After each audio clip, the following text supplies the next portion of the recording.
So, I want to know, when was IC recognized formally among neurologists? When was the awareness taken, or when was it taken? I would say around the Second World War. And even before, because neurologists always have known about publications by Dr. Hanna. And it's something that as neurologists you easily understand. We thought that it was an ulcer, and an ulcer that was sometimes there. And then there was something which we call a non-infectious cystitis. So you see, it's very long already.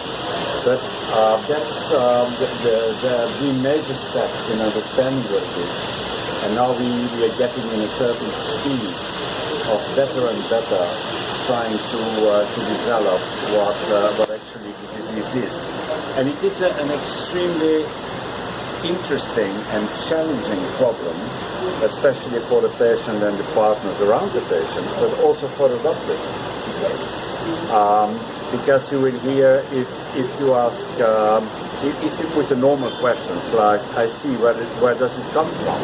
Nobody knows. Where does it go to? Nobody knows. Are there different types? We don't know. But on the other hand, with our lack of knowledge, the way we can manage patients has already improved.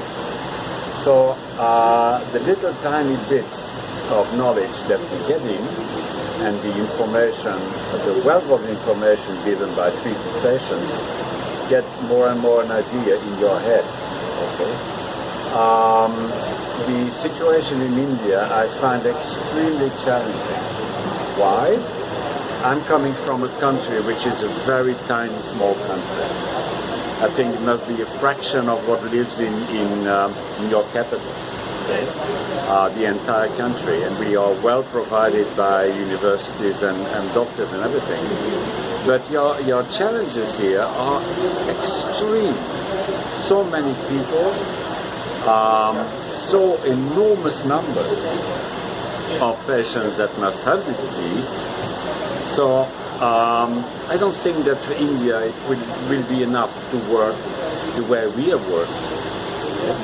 You must do it 100 times more, at least 1,000 times more.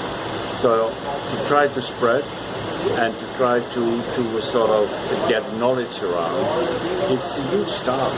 I admire you a lot for it, but you will succeed, okay? Because you manage big populations. That's exactly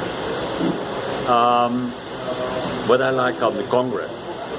The Congress is an interesting Congress, and I thought, for instance, the patient that was the patient case, which was presented by Dr. Tanera, very interesting, because he pointed out that even in a Congress of BPS and IC, you can talk about something else. Okay?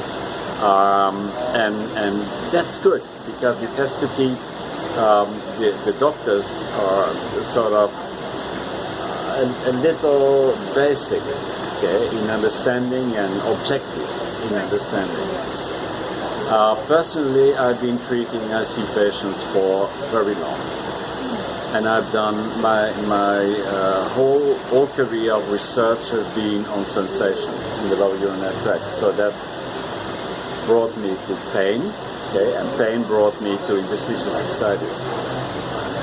I find it even today as challenging as 40 years ago. But we learn to sort of work with the patients better.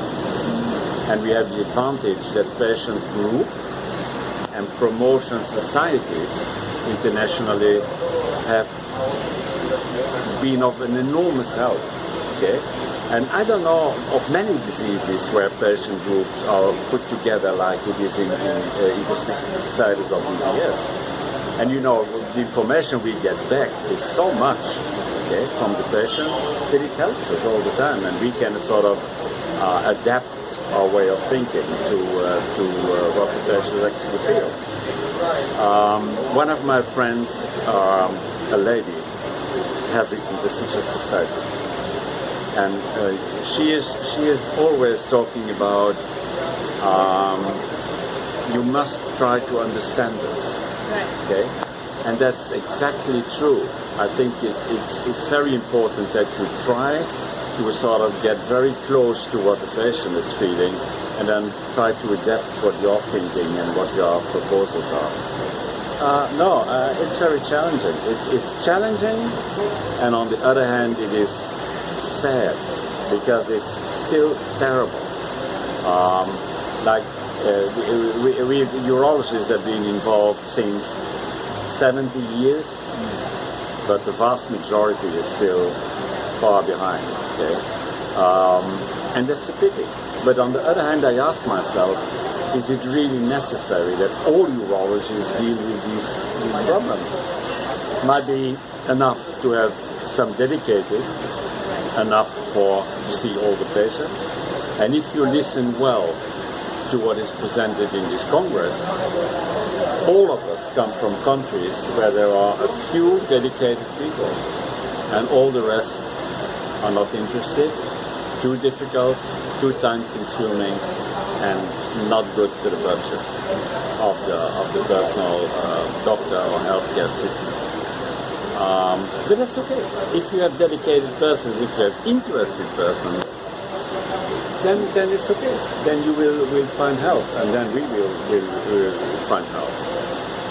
I asked one of the presenters, I said, okay, yes, you talked about the partners, yes, you talked about the families, we have talked very little about the health authorities, but coming back to the patient, what do you do now? If you make your diagnosis, how do you talk to the patient? And that's not easy, okay? Because definitely this is the worst news you can give. But it's not to discourage people. It's not to say, well, listen, that's what you have, I see BPS and I can't do anything about it. So that's not something that you can defend doing. So I think the best thing that I came up with is asking the patient when you said, okay, I have your diagnosis and this is the problem and so on and so on, and your layer in your bladder, your sugar layer is not working as it should and other conditions. I always ask, what do you expect from me? What do you expect from me? Let's make a contract, okay? And then if their expectations are too high, I say, sorry, I can't do it. I cannot do it. I cannot cure you. I can get you better, but never cure you. I don't have the knowledge.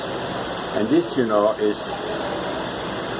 it's worth gold for the follow-up, because you will be running lifetimes together, patient and doctor.